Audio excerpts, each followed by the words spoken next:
Good morning to all of you. Myself Madhu Trivedi. Now we will discuss about polity. In this video, we will discuss about president position. What is the status of president? मतलब जो president है उसकी position क्या है? हाँ, तो अगर हम हर पूरे ऑल ओवर कॉन्सेप्ट को देखें तो जो प्रेसिडेंट है उसके लिए बहुत सारे लोगों ने बहुत सारी बातें कही हैं प्रेसिडेंट की पोस्ट के लिए। और मैं ये भी अगले वीडियो में ये बताऊंगा कि प्रेसिडेंट जो है उसकी पोस्ट क्यों कंपैरेटिवली इतनी स्ट्रांग नहीं है पावर्स के मामले में। क्योंकि वो एडवाइस लेता है किससे? काउंसिल ऑफ मिनिस्टर्स से अंडर आर्टिकल 74। तो अगली वीडियो में हम डिस्कस ये भी करेंगे। हाँ, इस वीडियो में तो मैं बताऊंगा about the position of president, लेकिन अगली वीडियो में हम डिस्कस करेंगे कि क्या ऐसी कंडीशन हुई जिसकी वजह से जो प्रेसिडेंट के पास पावर है तो वो साइन होने के लिए आते तो हैं लॉ, लेकिन प्रेसिडेंट वहाँ पे उसके पास ज़रूरी हो जाता है कि उसको साइन करे ही। ऐसा क्योंकि हम इन 3 स्टेप्स के जरिए देखेंगे हाँ अगली वीडियो में कि कौन कौन से ऐसे अमेंडमेंट्स आए जिनके थ्रू जो प्रेसिडेंट थे, अब प्रेसिडेंट की जो पावर है वो क्या है, पूरी तरह से एडवाइस पे है, to aid and advice by the council of minister. जो प्रेसिडेंट है वो कर सकते हैं हाँ किसी भी बिल या लॉ को लागू कर सकते हैं, इम्प्लीमेंट कर सकते हैं, या कोई भी बिल या लॉ आता है साइन के लिए, सिग्नेचर के लिए प्रेसिडेंट के पास, तो क्या हो सकता है कि वो एडवाइस ही लेंगे किसकी? काउंसिल ऑफ मिनिस्टर की।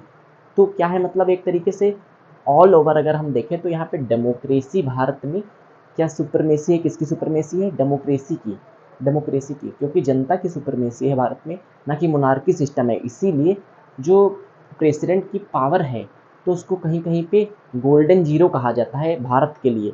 मतलब गोल्डन, यहाँ पे गोल्डन शब्द है किसके लिए? गोल्डन वर्ड है फैसिलिटीज़ के लिए, लेकिन गोल्डन जीरो शब्द है किसके लिए? वर्ड है किसके लिए?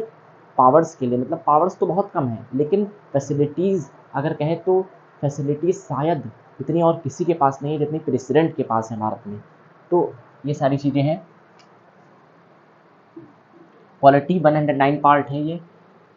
तो इसमें हम देखेंगे about the position of president. तो पहला पॉइंट क्या है? Similar to monarch in all things. मतलब जो मोनार्की सिस्टम है, क्योंकि वहीं से सारी चीज़ें ली गई हैं। आर्टिकल जो एक कॉन्सेप्ट था एक्ट 1935, उसी से रिलेटेड बहुत सारे कॉन्स्टिट्यूशन में चीज़ें लिखी हैं मॉडिफाई होकर के। तो कहीं ना कहीं ब्रिटिश शासन से ही ये सारी चीज़ें ली गई हैं, ब्रिटिश गवर्नमेंट से।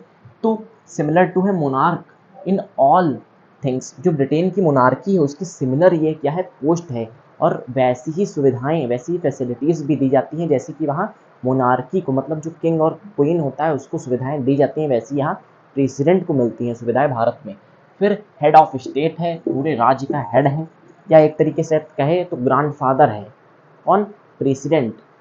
और वर्किंग में इस समय कौन है? तो फादर है या सन है। तो वैसे ही प्रेसिडेंट कौन? प्रेसिडेंट के लिए बहुत सारे लोग कहते हैं कि एज अ ग्रैंडफादर है, हेड ऑफ स्टेट है, हेड तो है राज्य के, लेकिन काम कौन कर रहा है? फादर। लेकिन यहाँ पे क्या इसका मतलब ये हो जाता है कि पावर्स ही नहीं है? नहीं, पावर्स हैं मोस्ट। अगर हम सबसे बड़ी पावर देखें तो चेक एंड बैलेंस की पावर है प्रेसिडेंट के पास। तो हेड ऑफ स्टेट है प्रेसिडेंट। फिर सेरेमोनियल हेड इन्हें कहा जाता है, या सेरेमोनियल पोजीशन कही जाती है प्रेसिडेंट के लिए।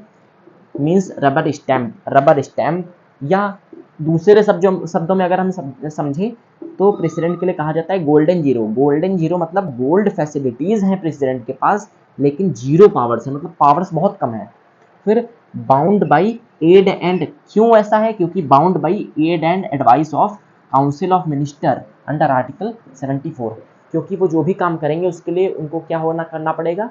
सलाह मशवरा करना पड़ेगा। किससे? काउंसिल ऑफ मिनिस्टर से, क्योंकि भारत में डेमोक्रेसी है, जनता की सरकार है। तो यहाँ पे जो उनके द्वारा चुने गए हैं उन्हीं को तो सुपरमेसी दी जाएगी। तो यहाँ पे क्या है कि काउंसिल ऑफ मिनिस्टर से एड एंड एडवाइस करनी पड़ेगी, उनसे पूछताछ करनी पड़ेगी, सलाह लेनी पड़ेगी, जैसा वो बताएंगे वैसी सलाह पे काम होगा। फिर power to ensure check and balance, लेकिन हाँ चेक एंड बैलेंस की पावर है प्रेसिडेंट के पास। फिर डिस्क्रिशनरी पावर ऑफ प्रेसिडेंट।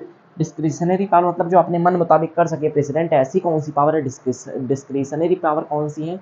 मतलब जो पूरी तरह से प्रेसिडेंट के पास है, ऐसी कौन सी पावर है? तो कॉन्स्टिट्यूशनल डिस्क्रिशन तो नहीं ही है, क्यों? क्योंकि कॉन्स्टिट्यूशन में जो लिखा है वही प्रेसिडेंट करेंगे। लेकिन हाँ, सिचुएशनल डिस्क्रिशन हो सकता है। जैसे अगर हम देखें, बहुत सारी ऐसी पावर होती है, मान लिया ऐसी कोई क्रिटिकल सिचुएशन है, काउंसिल ऑफ मिनिस्टर वहाँ पे काम नहीं कर सकती, तो प्रेसिडेंट वहाँ पे क्या कर सकता है, अपनी डिस्क्रिशन पावर को यूज़ कर सकता है और वहाँ पे कोई ना कोई निर्णय ले सकता है।